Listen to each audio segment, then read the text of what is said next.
अस्सलाम वालेकुम वरहमतुल्लाह। आज मैंने आप लोगों को गाइड करना है कि पाकिस्तान चाइना स्कॉलरशिप में आप अप्लाई कैसे कर सकते हैं और किस तरह आप चाइना जाकर स्टडी कर सकते हैं। 2022-23 की जो अभी अनाउंस हुई है स्कॉलरशिप, आप उसमें किस तरह अप्लाई कर सकते हैं एंड किस तरह पार्ट बन सकते हैं। आप चाइना में रहकर पढ़ सकते हैं और उनकी स्कॉलरशिप बेस पे अप्लाई करने का जो प्रॉपर तरीका है वो मैंने आपको बताना है। सबसे पहले welcome back to Shahbaz academy. अगर आप इस चैनल पर नए, अभी तक इस चैनल को आपने सब्सक्राइब नहीं किया तो जल्दी से सब्सक्राइब करके बेल आइकन प्रेस कर दें।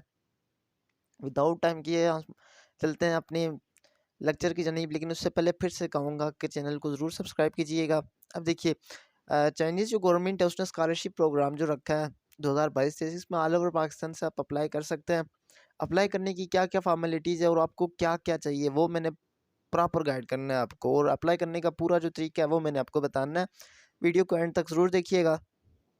तो चलता हूँ, मैं आपको बताता हूँ कि इसके लिए क्या क्या एलिजिबिलिटी क्राइटेरिया क्या है और किस तरह आप इसमें अप्लाई कर सकते हैं और कब आप अप्लाई कर सकते हैं इसमें।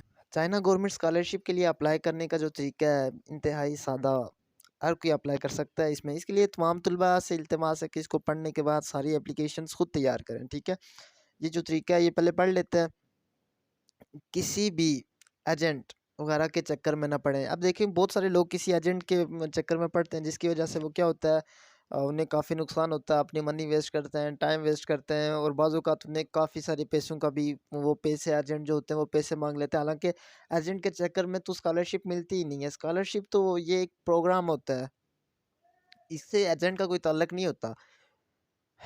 तो अब चलते हैं, मैं बताता हूँ। सीएसई या किसी यूनिवर्सिटी ने किसी मुल्क या अवामी जमहूरिया चीन में अपना कोई अगर मुंतखब करना है, या स्कॉलरशिप का फैसला यूनिवर्सिटी खुद दे करती है, ये कोई एजेंट नहीं करता। हर साल दिसंबर से लेकर अप्रैल तक तलबा से एप्लीकेशन वसूल की जाती हैं और फिर जून जुलाई में फ़ैसला करके कामयाब तलबा को मुतल्लक़ करती हैं, ठीक है। मुख्तलिफ़ यूनिवर्सिटियों की अप्लाई करने की तारीखें मुख्तलिफ़ होती हैं। यूनिवर्सिटी की तलाश, अपने सबसे पहले जो उसका वो काम है क्या है, इसमें क्या कहते हैं कि आपने हर महीने में दिसंबर से लेकर आपने अप्लाई करना होता है अप्रैल तक। और जो वो तालिबे इल्म कामयाब होते हैं तो उन्हें वो बुला लेते हैं। अब यूनिवर्सिटी की आपने क्या करना है कि चाइना में कौन सी आपने यूनिवर्सिटी रखनी है, तो वो मैं आपको बताता हूँ।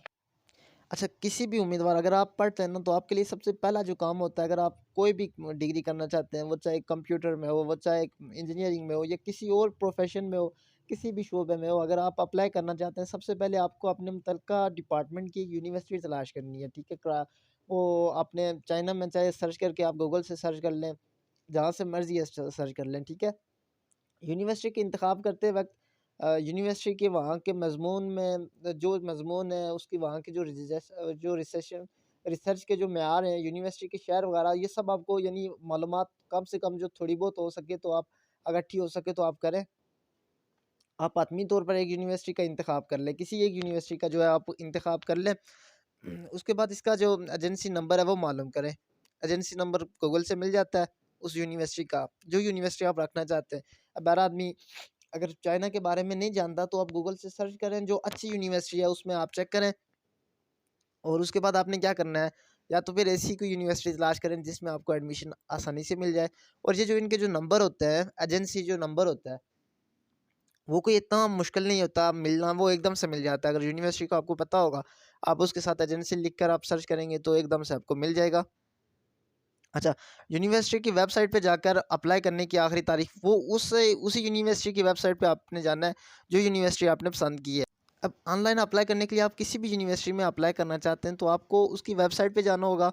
वेबसाइट पे जाकर आपने वहाँ पे एडमिशन का आपको ऑप्शन मिल जाएगा। वहाँ पर तारीख भी लिखी होगी, और फिर जो 4000 आरएमबी से लेकर 400 आरएमबी से लेकर 800 एमबी तक भी हो सकती है। ये फ़ीस आपने सिर्फ़ और सिर्फ़ यूनिवर्सिटी की वेबसाइट पर बताए गए अकाउंट में जमा करवानी होती है। अच्छा, अब आपने अप्लाई करने से पहले फ़ीस जो होती है वो भी आपने जमा करवानी होती है। वो जो चाइनीज़ रुपीज़ होते हैं, उन्हें आरएमबी कहते हैं, तो उससे लेकर 400 से लेकर 800 तक आपने अप्लाई करते वक़्त जमा करवानी होती है।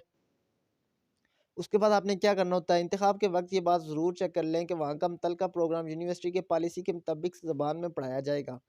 अब देखिए, जिस यूनिवर्सिटी में आप अप्लाई कर रहे हैं, वहाँ पर आपने उसकी ज़बान देखनी है। ऐसा ना हो वो चीनी ज़बान में यूनिवर्सिटी हो और आप जाकर वहाँ फँस जाएँ और आप फ़ीस भी जमा करवा लें। आपने ऐसा नहीं करना, ये देखना है कि वहाँ पर जो स्टडी कर रहे हैं, वो कौन-सी ज़बान में पढ़ रहे हैं, और जो जिस यूनिवर्सिटीज़ में इंग्लिश में पढ़ाई जाए, आप वहाँ पे जाएँ। उर्दू में तो खैर नहीं पढ़ाई जाती, लेकिन इंग्लिश में जहाँ पढ़ाई जाए आप वहाँ पे जाएँ, उस यूनिवर्सिटी में जाएँ। अब उस यूनिवर्सिटी में अप्लाई करने के लिए आपने उस वेबसाइट पे जाना है और वहाँ पर सबसे पहले आपने फ़ीस जमा करवानी है। अगर लास्ट टाइम तक अगर इंटरनेट मेरा लैंड ना किया तो मैं ज़रूर आपको बताऊँगा, पूरा तरीका प्रॉपर करके दिखाऊँगा। उसके बाद आपने क्या करना होगा, पहला नंबर आपको पता चल गया कि पहले नंबर आपने यूनिवर्सिटी तलाश करनी है, और उस यूनिवर्सिटी वो यूनिवर्सिटी जो जिसकी ज़बान आपको पता हो, जिसकी ज़बान आपको आती हो, ऐसी यूनिवर्सिटी तलाश करनी है, और एजेंटों के चक्कर में नहीं पड़ना। ये पहला प्रॉपर काम मैंने आपको बताया है। ये पहला पॉइंट याद रखिएगा। अब दूसरे में आपने ये करना है कि आपने ऑनलाइन जो एप्लीकेशन है वो आपने जमा करवानी है। वो चाहे कि कोई भी यूनिवर्सिटी है, सीएसई ने तमाम यूनिवर्सिटी में अप्लाई करने के लिए एक मुश्तरका ऑनलाइन सिस्टम बनाया हुआ है। चाइना की जो एजेंसी है उसने, जो एजुकेशनल एजेंसी है, उसने तमाम यूनिवर्सिटीज़ में अप्लाई करने के लिए एक अलग से सिस्टम बनाया हुआ है, जहाँ पे आप अप्लाई कर सकते हैं। एप्लीकेशन उनकी वेबसाइट से प्रिंट करके अपनी जो दस्तावेज़ात हैं आप साथ लगा कर वो भिजवाना चाहे तो भिजवा सकते हैं। अप्लाई करने से केवल आपको मनरेगाल वेबसाइट पर जाके एक अकाउंट बनाना होगा। ये देखिए नीचे यहाँ पर वेबसाइट गिवन है, अगर आपको ना पता चले तो आप मुझे बता दीजिएगा। ये नीचे वेबसाइट गिवन है, अगर इनमें से आपको नहीं पता चलता तो आप गूगल में चले जाएँ, जाके आप जर्नल सर्च करें तब भी यूनिवर्सिटीज़ आ जाती है चाइना। तमाम एप्लीकेशनें जो है, आपने एप्लीकेशन पुर करने के बाद आपने क्या करना है, आपने ऐसा करना है कि उसे अच्छे तरीके से आपने जब पुर करना है तो आपने अपने बार-बार उसे चेक करना है, कहीं कोई गलती ना हो। जब गलती नहीं हुई तो आपने एक बार दोबारा पढ़ने के बाद उसे सबमिट कर देना है। या तो फिर अगर डाउनलोड करके इसका प्रिंट लेना चाहते हैं तो आप प्रिंट ले सकते हैं, कबला जिससे एडिट कर सकते हैं या फिर डाउनलोड कर सकते हैं। इससे कोई फ़र्क नहीं पड़ता, और अपनी डाउनलोड करके इसमें आपने क्या करना होगा, अपनी तस्वीर चिपसानी होगी। उसके बाद तीसरे नंबर पे आता है कि डॉक्यूमेंट्स, कौन-कौन से डॉक्यूमेंट्स रिक्वायर्ड होते हैं। सबसे पहले क्या होता है, तालीमी असनाद। अब एकेडमिक जो सर्टिफ़िकेट है, उनमें क्या आता है, अपनी तालीमी असनाद जिनमें मैट्रिक, इंटरमीडिएट, बैचलर और मास्टर की असनाद पर डिग्री और आखिरी डिग्री की जो डीएमसी शामिल होती हैं, वो फ़ोटोकॉपियाँ करवाएँ। उनकी तस्दीक किसी असिस्टेंट या किसी भी प्रोफ़ेसर से करवाएँ, या कोई 17 स्केल का जो ऑफ़िसर हो आप उससे करवाएँ। बाज़ लोग क्या करते हैं कि यार ये उससे पब्लिक जो लोग, बाज़ लोग ये पब्लिक कोटेटिंग या कहीं वकला से तस्दीक करवाते हैं, जिसके उन्हें पैसे भी देने पड़ते हैं, तो आप वहाँ से भी करवा सकते हैं। ताहम अगर आप एचईसी से करवा देते हैं तो ये बहुत अच्छा है, लेकिन अगर आप एचईसी से नहीं करवाना चाहते, हायर एजुकेशन कमीशन से नहीं करवाना चाहते, तो नो इश्यू। अब क्या करना है आपने, अपनी अब फिज़िकली एग्ज़ामिनेशन आपने फ़ॉर्म पुर करना है कि आपकी तभी जो माइनर रिपोर्ट है, यानी मेडिकली आप फिट हैं या नहीं फिट है। तो आपने तभी मेडिकल जो रिपोर्ट है उसके लिए क्या करना है, वेबसाइट से आपने वो फ़ॉर्म, इसका एक अलग से फ़ॉर्म होगा, वो आपने डाउनलोड करके डॉक्टर से बनवानी है। अब डॉक्टर के पास जाके आपने अपनी मेडिकल रिपोर्ट चेक करवानी है, मेडिकल करवाना है। मेडिकल रिपोर्ट के लिए ये जो वेबसाइट यहाँ पे गिवन है, आपने इस पे अप्लाई करना है, और अगर किसी सरकारी अस्पताल से बनवाएँ तो आपको सस्ता पड़ेगा। लेकिन ये है कि प्राइवेट से भी बनवा सकते हैं। डॉक्टर से मुतल्लिका तमाम मेडिकल टेस्ट करवाएँ, वो जो मेडिकल फॉर्म वहाँ पर वेबसाइट पे गिवन होता है, वहाँ से डाउनलोड करने के बाद उस मेडिकल फॉर्म में जितने भी मेडिकल टेस्ट हैं, वो सारे आपको करवाने होंगे, नहीं तो आपकी जो एप्लीकेशन है वो रिजेक्ट हो जाएगी। वो सारे फॉर्म आपने जो तस्दीक डॉक्टर से डॉक्टर से आपने मेडिकल करवाने होंगे, सारी रिपोर्टें होंगी। तमाम रिपोर्टों को आपने एक साथ करना है, क्योंकि बाज़ औक़ात स्कॉलरशिप होने की सूरत में आपको वीज़ा लगवाने वक़्त चीनी सफारशात खाना में दिखाना पड़ती है मेडिकल रिपोर्ट, ठीक है? तो इसलिए ये अपने पास रखें। मेडिकल रिपोर्ट 6 माह के लिए काबिल इस्तेमाल होती है। स्कॉलरशिप हो जाने की सूरत में अगर आपको मेडिकल रिपोर्ट सितंबर-नवंबर तक काबिल इस्तेमाल हो गई तो ठीक, वरना नया बनवाना पड़ेगा, ठीक है? अगर 6 मंथ के अंदर-अंदर अगर आप यूज़ हो गई तो ठीक, 6 मंथ बाद आपको दोबारा से बनवाना पड़ता है। यूनिवर्सिटी भेजे जाने वाले दस्तावेज़ात में से मेडिकल रिपोर्ट की फ़ोटोकॉपी नथी कर लें।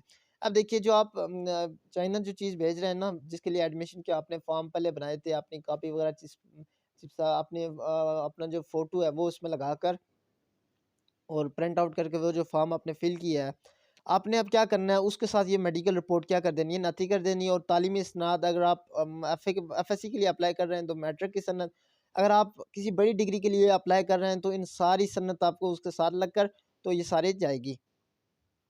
उसके बाद रिकमेंडेशन लेटर, क्या आपने अपने मुख्तलिफ साबका यूनिवर्सिटी से बनवाते हैं, कम अज़ कम एसोसिएट प्रोफ़ेसर होना चाहिए। बाज़ औक़ात यूनिवर्सिटीज़ असिस्ट अब क्या है, कि आपने वो ऐसा लेटर बनवाना है कि जो काबिल कबूल हो उनके लिए, मीन कि जिससे आपने सिग्नेचर करवाना है वो 17 स्केल का ऑफिसर हो, और ओरिजिनल यानी फ़ोटोकॉपी के ऊपर उसके ओरिजिनल सिग्नेचर होने चाहिए। ऐसा ना हो कि आपने एक पे सिग्नेचर करवा के सब पे फ़ोटोकॉपी करवा लिया, तो इस तरह नहीं करना। आपने क्या करना है कि जितने पेजेज़ हैं उन सब पे उनके सिग्नेचर करवाने हैं।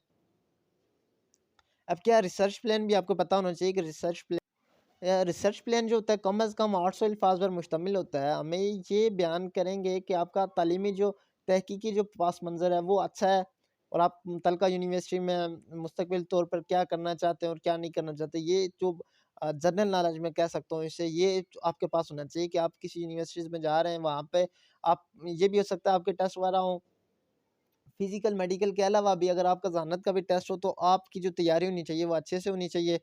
क्योंकि आप जा रहे हैं, इतना सारा खर्चा उठाएँगे, तो आपने ये तैयारी भी कर लेनी है। और आगे क्या करना है, आगे का प्रोसेस क्या होगा वो मैं आपको बताता हूँ। अब कुछ ऑप्शनल दस्तावेज़ात होते हैं। ऑप्शनल दस्तावेज़ात ऐसे यानी लगाना लाज़मी तो नहीं होते, लेकिन अगर आप लगा देते हैं तो आपके लिए ये फ़ायदेमंद हो सकता है। जब आपका मेरिट बनेगा तो आपको एकदम से एक्सेप्टेंस लेटर आ जाएगा। ऑप्शनल सब्जेक्ट कैसे है कि मतलब कि आप डिपार्टमेंट कोई अच्छा आपने काम किया हो, या कोई आपको ईमेल भेजकर आप, या कोई इस तरह का कोई आपको कोई इनाम मिला हो, या कुछ इस तरह का कोई ऐसी कॉपी हो, पासपोर्ट की कॉपी भी माँग लेते हैं, या कुछ इस तरह का कोई वो उन्होंने ईमेल करके कुछ आपसे माँगा हो, तो उस सूरत में वो जो ऑप्शनल सब्जेक्ट जो ऑप्शनल डॉक्यूमेंट्स होते हैं वो भी आप साथ लगा दें। और अब अपनी दरख्वास्त क्या है? अब आपने क्या करना है, सब कुछ कंप्लीट होने के बाद दस्तखत जो तस तस्वीर वाली प्रिंट की गई एप्लीकेशन, तस्दीकशुदा दस्तावेज़ात और फ़ोटोकॉपी वगैरह जो आपने सब कुछ इकट्ठा करके एक जो डॉक्यूमेंट्स आपने बना लिए हैं, उन सबको आपने क्या करना है, उन सब का आपने हतमी दरख्वास्त फ़ॉर्म की जो चीनी यूनिवर्सिटी को तरसील कर देने हैं आपने, ठीक है? अब देखो यूनिवर्सिटी का एड्रेस आपको कैसे पता चलेगा? यूनिवर्सिटी की वेबसाइट पे जाकर आपने उसका एड्रेस मालूम कर देना है, और जो जिस यूनिवर्सिटी में आप अप्लाई करना चाहते हैं उसका एड्रेस आपके सामने आ जाएगा। देन आप उसमें अप्लाई कर सकते हैं। और उसके अलावा पोस्टल सर्विस का इंतखाब, अगर पोस्टल सर्विस का इंतखाब करते हैं, तो अगर कोई काबिल भरोसा है आपका टीसीएस वगैरह या कुछ इस तरह का, तो आप वो भी कर सकते हैं। इससे आपके जो अखराजात होते हैं थोड़ी इसमें कमी आ जाती है।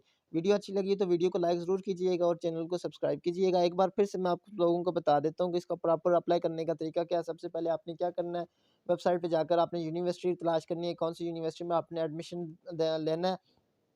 उस यूनिवर्सिटी में जो लेक्चरार जिस ज़ुबान में लेक्चर दिए जाते हैं, बेसिकली वो ज़ुबान आपने रखनी है जो ज़ुबान आपको आती हो।